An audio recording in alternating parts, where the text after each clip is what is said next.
টাঙ্গাইলের কালিহাতী উপজেলায় ভয়াবহ সড়ক দুর্ঘটনায় রড বোঝাই একটি ট্রাক উল্টে অন্তত ১৫ জন নিহত হয়েছেন। এ ঘটনায় আহত হয়েছেন আরও ৯ জন। সোমবার ভোর ৪:৩০টার দিকে যমুনা সেতুর পূর্ব প্রান্তের সংযোগ সড়কের সরাতৈল এলাকায় এই দুর্ঘটনাটি ঘটে। চট্টগ্রাম থেকে ছেড়ে আসা ট্রাকটি রড সহ যাত্রী বহন করে উত্তরবঙ্গের দিকে যাচ্ছিল। পথে নিয়ন্ত্রণ হারিয়ে রাস্তার পাশে খাদে পড়ে উল্টে যায়। দুর্ঘটনায় ট্রাকের ওপর থাকা যাত্রীরা রডের নিচে চাপা পড়ে ঘটনাস্থলে প্রাণ হারিয়েছেন।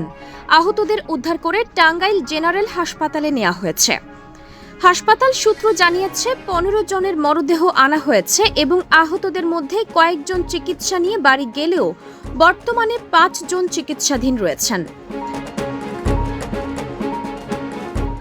আহতদের একজন আব্দুল রহমান জানিয়েছেন, হঠাৎ করেই ট্রাকটি দুলতে শুরু করে।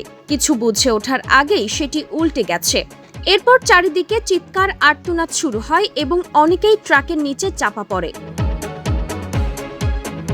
পুলিশ জানিয়েছেন, নিহত এবং আহতরা নোয়াখালীর চৌমোহনী এলাকা থেকে ভাঙ্গারি মোবাইল ফোন কিনে ঈদ উপলক্ষে বাড়ি ফিরছিলেন।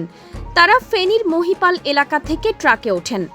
এ ঘটনায় এখন পর্যন্ত ৬ জনের পরিচয় নিশ্চিত করা হয়েছে। তাদের বাড়ি নওগাঁ, রাজশাহী ও চাঁপাইনবাবগঞ্জ জেলায়। ঘটনার পরপরই পুলিশ ও ফায়ার সার্ভিস উদ্ধার কাজ শুরু করে।